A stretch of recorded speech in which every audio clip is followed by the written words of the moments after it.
Chapitre 69. Le moment approchait où ma pauvre mère serait bien obligée de prendre une résolution définitive. Elle avait tenté si bien emprunté sur nos 30 arpents de terre, loués à M. Gilbert de Soucy, et sur la maison que venait enfin de nous laisser M. Harlay, que la valeur de ces 30 arpents et de la maison se trouvait à peu près absorbée par les emprunts. Il fallait se décider à tout vendre. Les 30 arpents furent vendus à la criée et rapportèrent 33 000 francs. La maison fut vendue à l'amiable, 12 000 francs, à ce même M. Picot qui m'avait fait faire mes premières armes à la chasse. En tout, 45 000 francs. Nos dettes éteintes, les frais payés, il restait à ma mère 253 francs. Comme quelques lecteurs optimistes pourraient croire que c'était de rente, je me hâte de dire que c'était de capital. Il ne faut pas demander si ma pauvre mère fut triste en voyant un pareil résultat. Jamais nous ne nous étions en réalité trouvés si près de la misère. Ma mère tomba dans un découragement profond. Depuis la mort de mon père, nous avions constamment marché vers l'épuisement successif de toutes nos ressources. La lutte avait été longue, de 1806 à 1823. Elle avait duré 17 ans. Mais enfin, nous étions vaincus.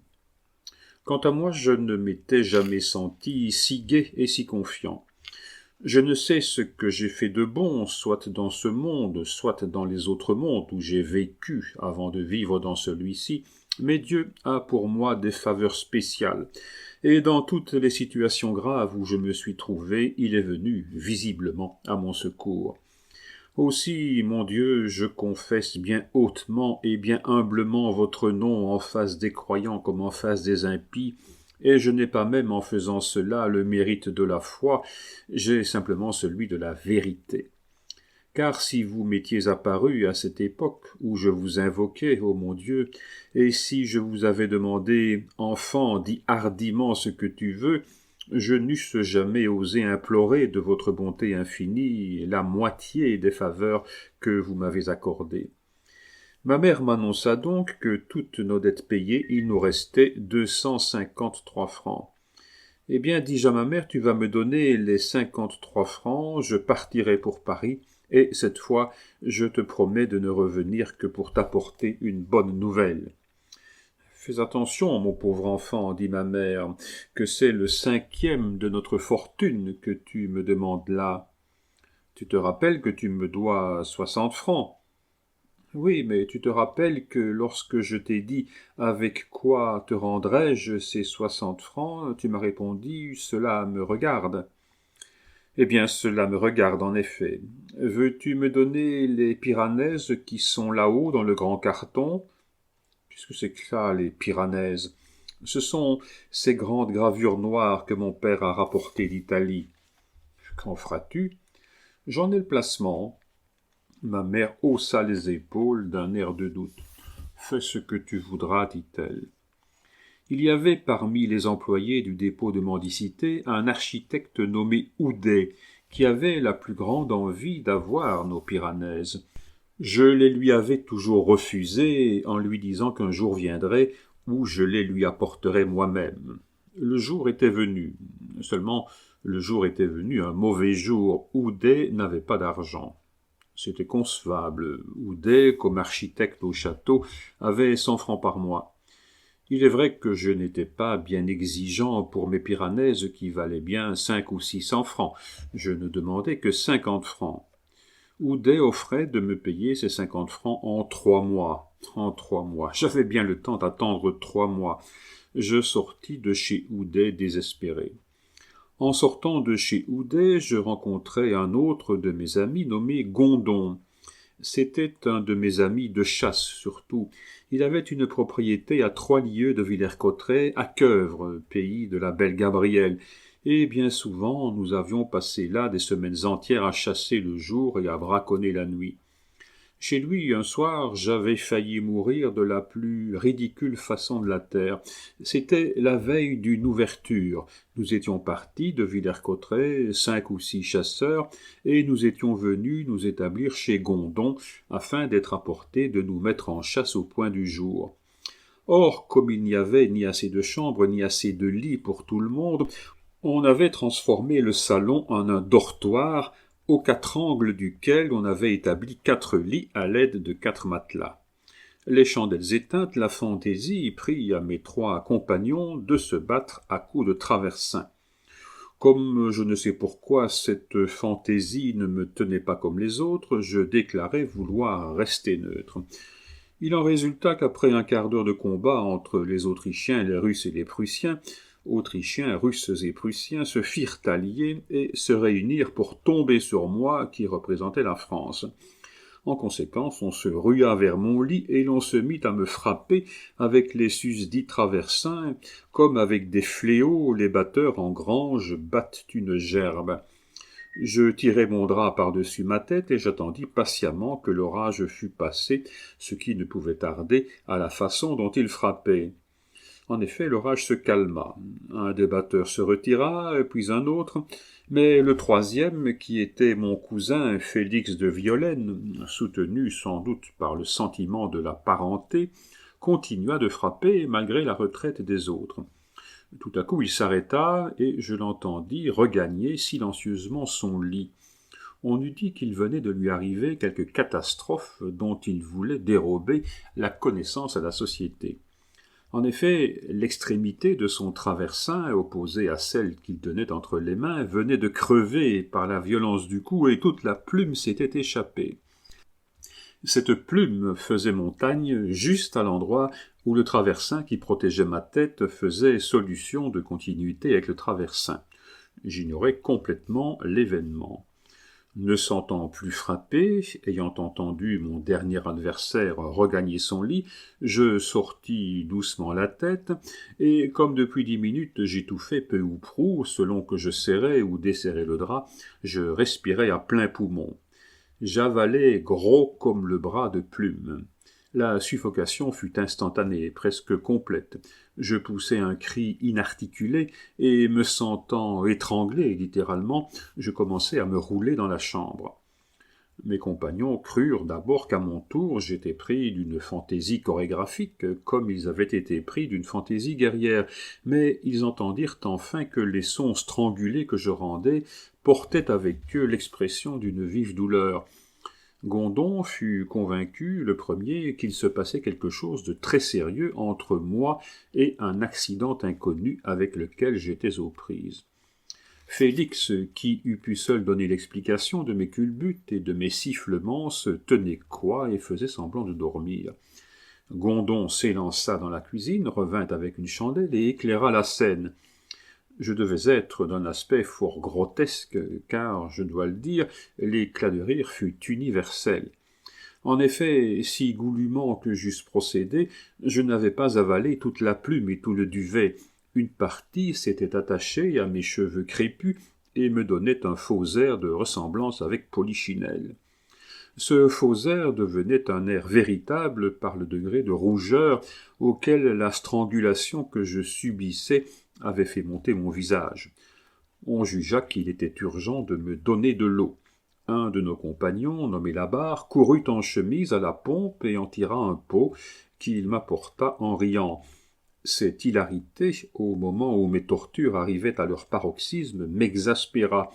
Je pris le pot par l'anse et j'en lançai le contenu au derrière de Labarre. L'eau était glacée. Il résulta de cette température, peu en harmonie avec la chaleur naturelle du sang, de telles gambades et de tels spasmes de la part de l'aspergé que, malgré toutes mes douleurs, l'envie de rire que j'avais donnée fut retournée. Je fis un effort différent de ceux que j'avais tentés jusque-là, et j'expectorais une portion de la plume et du duvet qui m'obstruait le pharynx. Dès ce moment, je fus sauvé. Néanmoins, je crachai de la plume pendant 8 jours et je toussais pendant 1 mois. Je demande pardon de la digression, mais comme j'avais négligé d'inscrire cet important épisode de ma vie dans son ordre chronologique, on ne trouvera pas extraordinaire que j'ai saisi la première occasion qui s'est présentée de réparer cet oubli. Je rencontrai donc Gondon en sortant de chez Houdet. Il tenait 100 francs dans sa main. Ah, pardieu, mon cher, lui dis-je, puisque vous êtes si riche, vous devriez bien prêter 50 francs à Houdet. Pourquoi faire? Pour qu'il m'achète mes Piranèses. Vos Piranèses? Oui, je voulais partir pour Paris. Houdet m'avait offert de m'acheter mes Piranèses, 50 francs, et maintenant... Et maintenant, il ne veut plus. Ah, au contraire, il en meurt d'envie, mais il n'a pas le sou, et ne peut me payer que dans 3 mois. Ah, de sorte que ces 50 francs vous font faute, je crois bien, et que vous voudriez les avoir, parbleu. Attendez, peut-être allons-nous arranger cela. Ah oui, mon cher Taché. Il y a un moyen bien simple. Je ne puis vous donner les 50 francs, attendu que j'ai promis 100 francs à mon tailleur pour aujourd'hui. Mais qu'Houdet me fasse à moi un billet des 50 francs à 3 mois, j'endosserai le billet et je le donnerai au tailleur comme argent comptant. Nous montâmes chez Houdet, Houdet fit le billet et j'emportai l'argent en remerciant Gondon et surtout Dieu qui, avec sa bonté infinie, mettait sans cesse sur ma route le moyen de faire un pas de plus. J'avais conduit Gondon jusque chez son tailleur. À la porte du tailleur, je rencontrai le père Cartier. « Eh bien, Gardon, me dit-il, te reste-t-il sur la monnaie de ton chien de quoi payer un petit verre à ton vieil ami ?»« Oui, pourvu qu'il me gagne au billard. » Je fis sonner mes 50 francs. « Ah, c'est bien comme cela que je l'entends. » Je me retournai vers Gondon. « Venez donc voir ce qui va se passer, lui dis-je. »« Allez devant, je vous rejoins. Chez Camberlin, n'est-ce pas ? » ?»« Chez Camberlin. » Camberlin, c'était le cafetier traditionnel. Depuis la découverte du café et l'invention du billard, les Camberlin vendaient café et tenaient billard de père en fils. C'était chez Camberlin que mon grand-père allait tous les soirs faire sa partie de domino ou de piquet, jusqu'à ce que sa petite chienne charmante vînt gratter à la porte avec ses 2 lanternes à la gueule. C'était chez Camberlin que mon père et M. de Violaine venaient vider leurs défis d'adresse au jeu, comme sur un autre tapis vert, ils vidaient leurs défis d'adresse à la chasse. C'était chez Camberlin, enfin, que grâce à ces antécédents, j'avais pu, à peu près gratis quand je perdais, commencer mon éducation de Philibert l'aîné sous 3 maîtres différents qui avaient fini par me conduire à une force supérieure. Ces 3 maîtres étaient Cartier, avec lequel j'allais vider une vieille querelle, Camusat, ce neveu d'Hirault qui rhabillait son oncle à la râpée quand on le lui expédiait de Villers-Cotterêts en caleçon et en chemise, et un nommé Gaillard, charmant garçon, joueur de première force à tous les jeux, qui, à ma grande satisfaction, avait remplacé au dépôt de mendicité Monsieur Millot, mon ancien rival. J'étais donc devenu d'une force très supérieure à celle de Cartier, mais comme il ne voulait pas en convenir, il refusait invariablement les 6 points qu'invariablement je lui offrais avant de commencer la partie. Au moment où nous essayions nos queues sur le billard, Gondon entra. « Ah, que prenez-vous, Gondon ?» lui dit Cartier. « C'est Dumas qui paie. Je prends de l'absinthe. J'ai envie de bien dîner aujourd'hui. »« Ah, ma foi, moi aussi, dit Cartier. Et toi ?»« Moi, vous savez que j'ai fait un vœu, c'est de ne prendre ni liqueur ni café. » À quel saint et à quelle occasion ai-je fait ce vœu? Je n'en sais rien, mais ce que je sais, c'est que je l'ai religieusement tenu. Nous disons donc 2 petits verres d'absinthe, reprit Cartier, continuant de goguenarder. Tu en as pour tes 6 sous, garçon, donne ton acquis. En province, du moins à Villers-Cotterêts, le petit verre d'absinthe coûtait 3 sous. Mon cher Gondon, dis-je à mon tour, je ne ferai pas d'autre prière que celle de mon oncle, le curé de Béthisy. Mon Dieu, ne soyez ni pour l'un ni pour l'autre, et vous allez voir un gaillard joliment rossé. Voulez-vous 6 points, père Cartier? Allons donc, fit dédaigneusement Cartier, en ramenant ma bille sur la jaune. Nous jouions à la russe, c'est-à-dire la partie à 5 billes et en 36 points. Je fis 6 fois la jaune, 3 fois à la blouse de droite, 3 fois à la blouse de gauche. 6 fois 6, 36. Première manche. Vos 2 petits verres ne valent plus que 3 sous, père Cartier. 4 sous, tu veux dire? Ah non, attendu que je veux vous gagner la seconde manche. Allons donc. Voulez-vous 6 points? Ah, je te les rends, si tu veux. J'accepte, marquez-moi 6 points, Gondon. J'ai mes projets sur le père Cartier. Je veux qu'il contribue à mon voyage de Paris. C'est chez lui qu'on prend les diligences. À cette seconde manche, Cartier arriva jusqu'à 12. À 30 points, je tombais sur une série. J'en fis 16. C'était 46 points au lieu de 36. Les 6 points restitués à Cartier, il m'en restait encore 4 que je pouvais lui offrir en retour. Il les refusa avec sa dignité habituelle. Mais Cartier était un homme démonté quand il avait perdu la première partie, d'autant plus démonté qu'alors il s'entêtait, et qu'une fois en train, il eût joué ses terres, son hôtel, ses casseroles, et jusqu'au poulet qui tournait à sa broche. Brave père Cartier, il vit toujours. À 86 ou 87 ans, il est demeuré, entre ses 2 enfants, d'une verdeur merveilleuse. Je ne vais pas une fois à Villers-Cotterêts que je ne lui fasse ma visite. La dernière fois que je le vis, il y a 1 an à peu près, je lui fis compliment sur sa santé. « Ah, morbleu, lui dis-je, mon cher Cartier, vous êtes comme nos chênes, qui, lorsqu'ils ne poussent plus par en haut, poussent par en bas, et qui gagnent en racines ce qu'ils perdent en feuilles. Vous vivrez jusqu'au jour du jugement dernier. » « Oh, garçon, me dit-il, j'ai été malade. Tu n'as donc pas su cela ? Non, quand ? Il y a 3 ans et demi. Qu'avez-vous donc eu ? J'ai eu mal aux dents. C'est votre faute. Pourquoi avez-vous des dents à votre âge ? Ce jour-là, pauvre père Cartier, je veux parler du jour de notre partie, ce jour-là, pour me servir d'un terme de joueur, je lui arrachai une fameuse dent. Nous jouâmes 5 heures de suite, et toujours doublant, je lui gagnai 600 petits verres d'absinthe. Nous y serions encore, et jugez quel océan d'absinthe Cartier me devrait si Auguste ne fût venu le chercher. Auguste était un des fils de Cartier. Son père le craignait beaucoup. Il mit un doigt sur sa bouche pour me recommander le silence. Je fus généreux, comme Alexandre à l'endroit de la famille de Porus. Je laissai Cartier libre sans lui demander de gage. Seulement nous fîmes nos comptes, Gondon et moi. Réduits en argent, les 600 petits verres d'absinthe produisaient un total de 1800 sous, c'est-à-dire 90 francs. Je pouvais prendre 12 fois la voiture de Paris, conducteur payé. Ma mère avait bien raison de dire « Enfant, Dieu est avec toi ».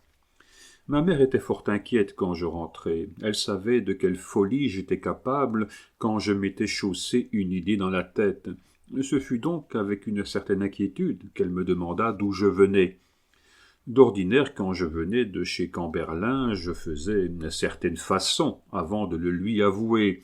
Ma pauvre mère, devinant d'avance quelle passion devait un jour bouillir dans ma tête, ma pauvre mère avait peur que le jeu ne fût une de ces passions-là. Sur quelques autres points, elle devinait juste, mais sur celui-là, du moins, elle se trompait complètement. Je lui contai donc ce qui venait d'arriver, comment les Pyrénées avaient rapporté leurs 50 francs et comment M. Cartier s'était chargé du voyage. Mais ces bénédictions du ciel portaient leur tristesse avec elles, car c'était notre séparation. J'avais beau lui dire que cette séparation ne serait que momentanée, et qu'aussitôt que j'aurais une place à 1500 francs, elle quitterait à son tour Villers-Cotterêts et viendrait me rejoindre. Une place de 1500 francs, c'était, aux yeux de ma mère, un Eldorado fort difficile à découvrir.